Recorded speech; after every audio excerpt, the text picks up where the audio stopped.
everyone, here's a video discussion under the Unit 3 entitled The Introduction to Human Movement. What is your simple definition or what is your idea about human movement? Now, human movement is defined as the study of how and why humans move. It encompasses factors that either limit and enhance our ability to move. So, under human movement, dyan pinag-aaralan kung bakit yung movement ng tao merong limitation and kung paano ba yung gagawin natin para ma-enhance yung limitation na ito. Aside from that, human movement is related to biomechanics. Biomechanics came from two words, a combination of bio, which means life, and mechanics, which means movement. Specifically, movement of living organisms. Now, these biomechanics and human movement are utilized especially in sports and high-performance athletics. Now, human movement focuses on the temporal and the spatial aspects of the body movement. Aside from that, it utilizes advanced technology for measuring, assessing, and analyzing sports performance. Now, here are the desired learning outcomes that you should achieve after the discussion. What is movement? Movement is defined by Merriam-Webster as the act or process of moving. There is a change in the place, the position, or posture. Movement is a significant feature of living beings. Though not all living beings or not all living things move. For example, the plants. Movement is essential form for physical activities and exercises. Now, proper execution of this movement aids in achieving wellness and fitness. There are three types of fundamental movements, namely locomotor, non-locomotor, and the manipulative movement. Let's proceed to number 1, the locomotor movement. Under locomotor movement, it is defined as the body travels through space from one location to another. Now, locomotor movement, kailangan mong gumalaw from one place to another. Now, ang gagamitin mong pinaka-main body part na ginagamit mo in order to move is your feet. Now, these are the example of locomotor movements: walking, running, jumping, hopping, leaping, skipping, galloping, and lastly, sliding. Next naman proceed tayo kay non-locomotor movements. Now, kapag sinabi kong non-locomotor movements, these are actions occurring in the body parts without traveling. Ibig sabihin yan, you are moving but you stay in one place. Now, ang pinaka-base mo naman is your feet. The examples of non-locomotor movements are swinging, twisting, turning, shaking, bending, wiggling, rocking, and lastly, swaying. Now, let's proceed to the third movement, which is the manipulative movement. Under the manipulative movement, it is defined as actions involving the body and object interaction. Under manipulative movements, you are going to develop visual and tactile coordination. It is often associated also with games and sports.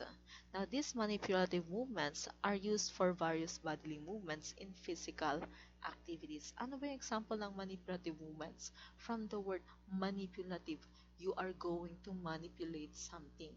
Now, yung body mo ang mag-exert ng force through the object. Example niyan, dribbling the ball. Ano pa? Throwing the baseball. Ano pa? Tossing the volleyball. Those are examples of manipulative movements wherein you are going to exert force to an object for it to move or you and the object move together. Clear ba? Okay, let's proceed to neuromusculoskeletal system. Under the neuromusculoskeletal system, there are three organ systems in our body. na bumubuo sa neuromusculoskeletal system. Ano sa tingin ninyo yung tatlong yon? It's the nervous system, muscular system, and the skeletal system. Okay, let's proceed first sa una, the nervous system. The nervous system comprises of the organs, brain, spinal cord, and the nerves. Now, the function of nervous system is that it senses stimuli and delivers reactions throughout the body. Okay, see, nervous system, it is subdivided into two.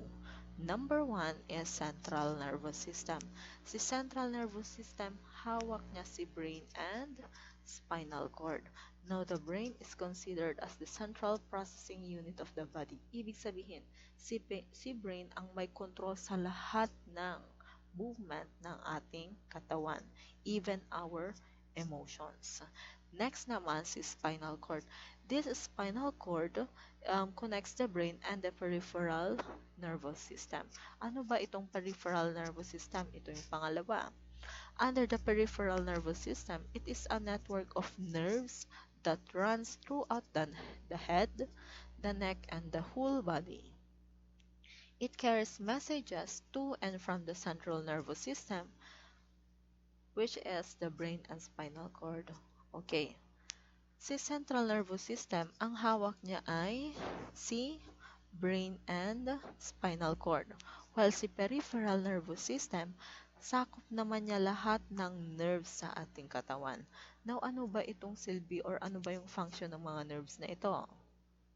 These nerves delivers stimuli or reactions throughout the body. Now, alin sa kanila, si central nervous system ba o si peripheral nervous system, ang unang nakaka-detect ng stimuli? Alin sa kanila ang nakaka-detect ng stimuli? It's the peripheral nervous system. Si peripheral nervous system kasi hawak niya lahat ng nerves sa ating katawan. Now, when it comes to nerves, meron tayong tinatawag na sensory nerves. Ano ba yung mga sensory nerves na yan? These are our 5 senses. The sense of sight, sense of smell, sense of taste, sense of touch, and ano pa? Sense of hearing. Now, yung mga 5 senses na yan comprises of sensory nerves na sakop ni peripheral nervous system. Now, for example, nasugatan ang kamay mo. Na-touch dyan si sense of touch. Yung sensory nerve mo, nakadetect siya ng stimuli. Now, that stimuli, ang message na yan, ide-deliver niya agad si nerves mo, i-deliver niya agad. Pupunta muna siya, dadaan kay spinal cord. Then, spinal cord to the brain. Now, magre-react naman si brain mo, magta-travel na naman. From the brain to the spinal cord up to the nerves, magre-react ka na. Ouch! Yun ang sasabihin ng sarili mo. Nakuha ba kung paano nag-i-interact si central nervous system and peripheral nervous system? Okay, let's proceed to muscular system. Under muscular system, its main function is that it provides locomotion, it gives form to the body, and produces body heat. Aside from that, the muscular system makes movement possible through contraction. Now, under muscular system, there are two, the voluntary muscles and the involuntary muscles. Si muscular system, siya yung bumubuo or nagkokorte sa ating katawan. And under muscular system also, there are two types. Number one is the voluntary muscles. Na kapag sinabi kong voluntary muscles, these are muscles in our body wherein kailangan pang i-control or i-command ng ating brain ang muscle mo na yon para gumalaw. For example, the muscles in your mouth. Kailangan pang kontrolin ng brain mo para makapagsalita ka. Ano pa? Yung muscles natin sa ating kamay. Kailangan pang kontrolin ng ating utak yung muscles natin sa kamay para gumalaw ito. Those are voluntary muscles. Next naman, involuntary muscles. Kapag sinabi kong involuntary muscles, these are muscles in our body that does not need command from the brain. Not totally na hindi na kailangan ng command from the brain, but nagfa-function siya by itself. Example niyan, it's the heart. Si heart mo, hindi kailangang i-command ng utak mo na mag-beat siya. Automatic na gumagalaw or nagpapump na ng dugo ang heart natin. Otherwise, kapag tumigil yan, mamamatay ka. Nakuha? Okay, ano pa yung mga muscles sa ating katawan na alam ninyo na involuntary muscles? Okay. Now, aside from those given examples, meron pang ibang types ng muscles sa ating katawan. Nandyan si pectorals, sa deltoids, si biceps, si quadriceps, si hamstrings, si gluteus maximus, and many more. The third one is the skeletal system. Under the skeletal system, ang major function ng skeletal system is to assist muscles in specific movements. Kung kanina si muscular system, siya yung nagte-take form kaya may hulma ang ating katawan. Si skeletal system naman, siya yung framework ng ating katawan. Sa kanya naka-attach yung ating muscles. Si skeletal system din ang nag-enclose sa ating organs para maproteksyonan. Now, under skeletal system, there are four key components, namely number 1, the joints. When I say joints, these are parts of the body wherein movements are possible. Ano yung mga joints sa ating katawan? Saan mahahanap yung mga joints na yan? Okay, possible yan sa shoulders, saan pa? Sa elbows, sa hips, sa knees, sa ankle, sa fingertips, sa neck, and many more. Next naman, cartilage. Kapag sinabi kong cartilage, these are what we call the soft bones. Third one is ligaments. Kapag naman sinabi kong ligaments, this is a connection of two bones or bone-to-bone connection. While si tendons naman is a connection ng muscle to bone. Now, under skeletal system, it enables movements like flexion and extension. Now, on the other hand, circulatory and respiratory systems also have an important role to play in movement. Kanina diniscuss natin, neuromusculoskeletal lang, nervous, muscular, and skeletal system. Bakit pati si circulatory and respiratory system included? Or bakit meron silang role sa movement ng tao? Do you have any idea? Okay. Bakit kaya? Ano yung main role ni circulatory and respiratory?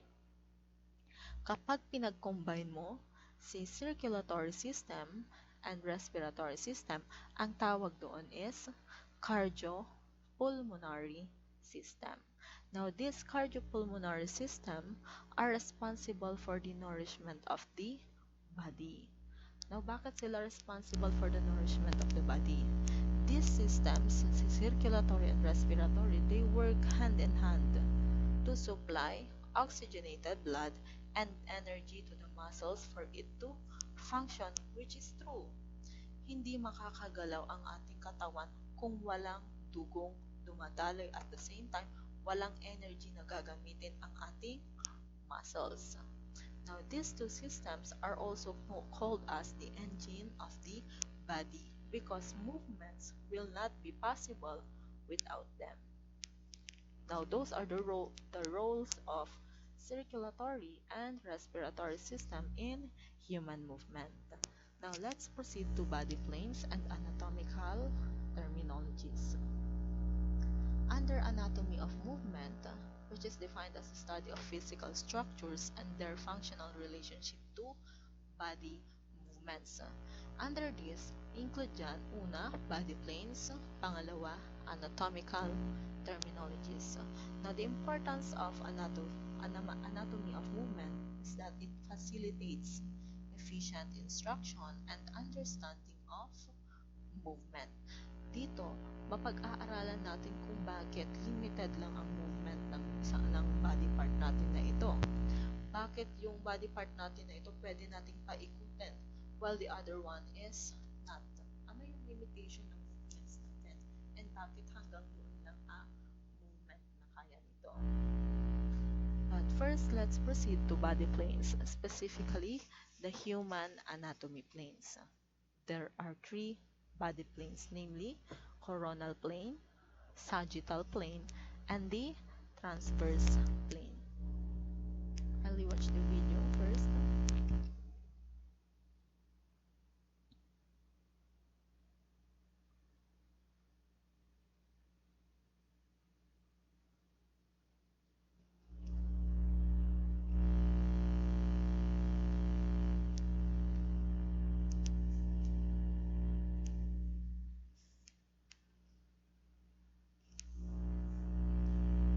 Okay, so based on the video, naipakita na yung pinaka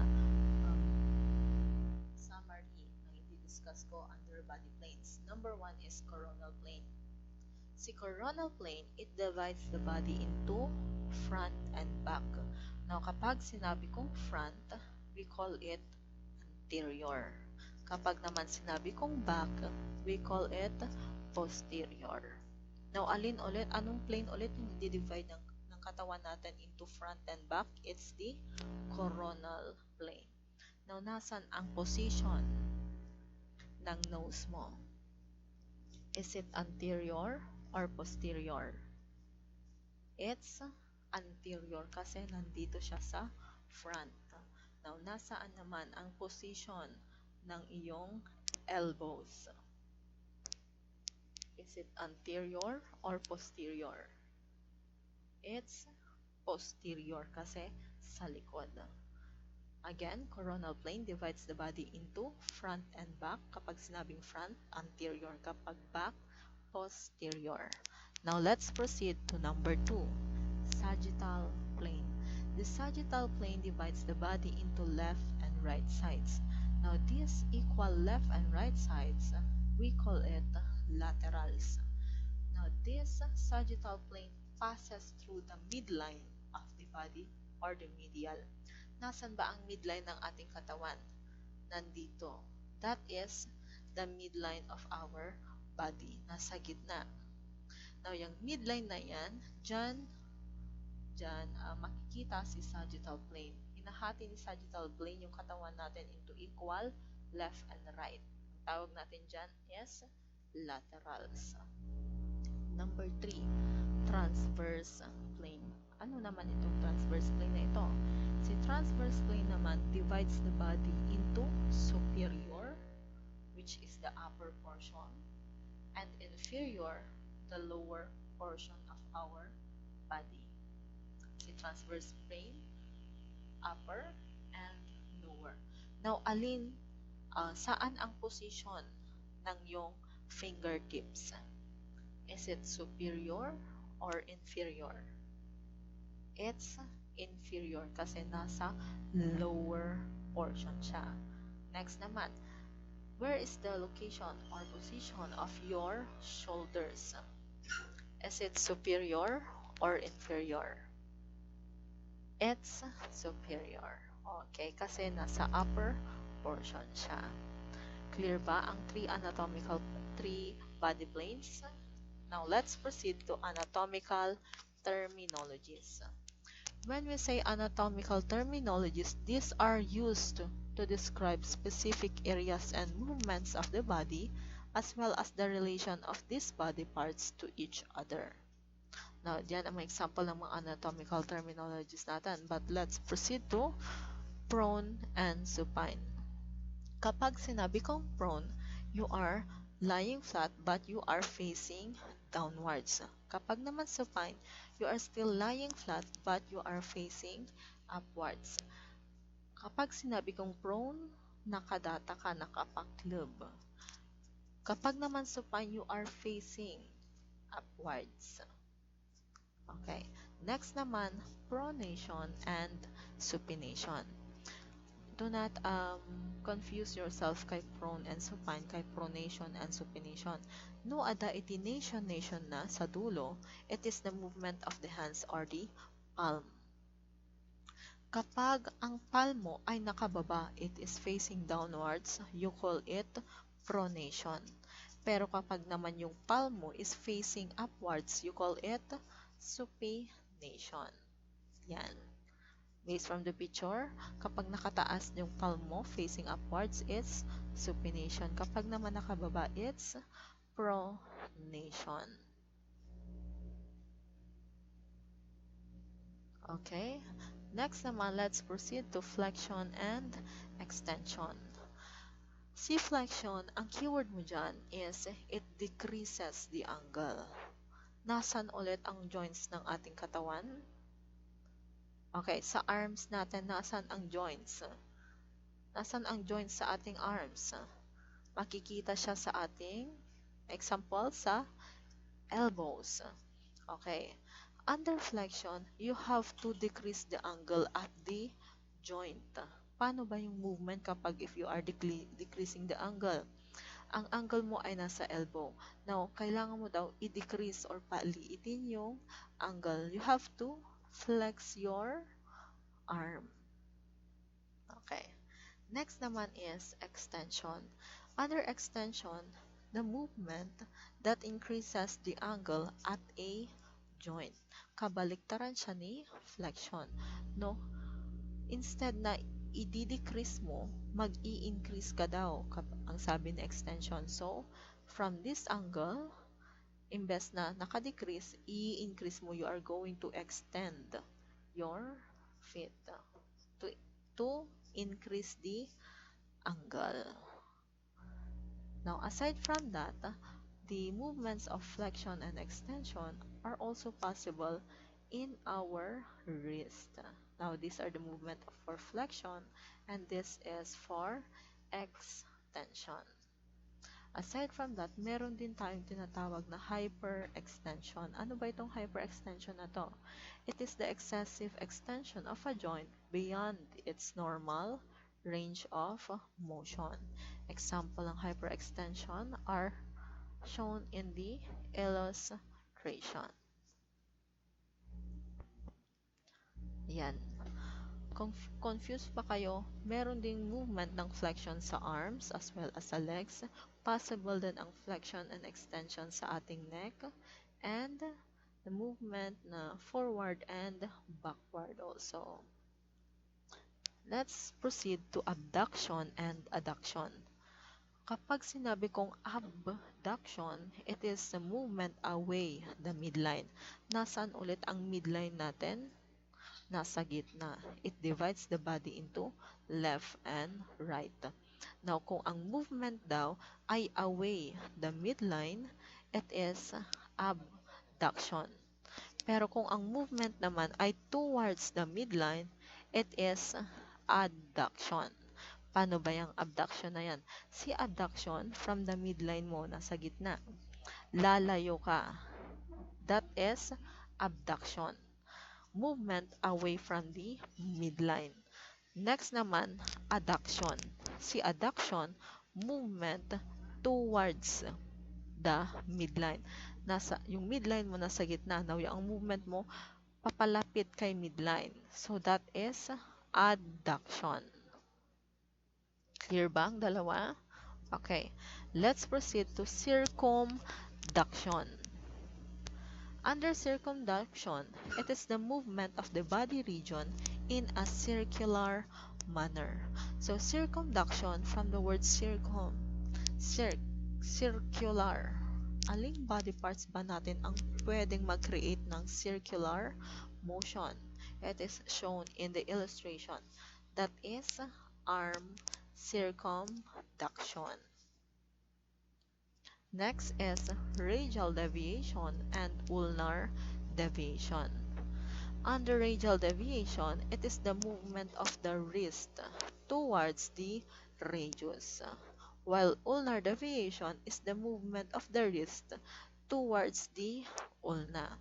Paano ba yan? Si radial deviation, papunta ka sa radial mo or sa radius mo. movement, it is shown in the picture. Yan ang movement niya. While si ulnar deviation naman, papunta dito. Clear? Okay. Let's proceed to dorsiflexion and plantar flexion. Now, dorsiflexion, ang movement niyan ay flex toes. While si plantar flexion, pointed toes. Si dorsiflexion, sabi dyan, flex toes. Ano ba yung ibig sabihin kapag flex or flexion? You decrease the angle. Si dorsiflexion, nasaan yung joint dyan? Nasa ankle natin. Now, kailangan mo daw i-decrease or paliitin yung angle. Anong gagawin mo? You flex the toes. That is dorsiflexion. Kabaliktaran yan si plantar flexion. Si plantar flexion naman, ipo-point mo yung toes mo. Yan. That is the simplified illustration of dorsiflexion. Movement ng toes mo is upwards. You're going to flex it. While plantar flexion naman is you point your toes. Meron din tayong tinatawag na rotation, wherein you are rotating the torso or the limb around its vertical axis. Example, turning your head to the left or right. Now that is rotation. Aside from that, meron din tayong tinatawag na horizontal abduction. Horizontal abduction is moving the arm away from the midline of the body when it's at a 90-degree angle in front of you. Now, for your activity to be placed in your notebook, it is a wrap activity. So based from the discussion in the neuromusculoskeletal and cardiopulmonary system, synthesize the concept and restate the process of movement. You may also specify major parts of each system and describe its relation to movement. And finally, explain the importance of taking care of one's body in connection to its functionality and efficiency. Now, attached there is the rubric for your essay. Content and organization is 50 points. Relevance is 30 points. And lastly, language and grammar is 20 points with a total of 100 points. Thank you for listening and this video discussion under the chapter 3.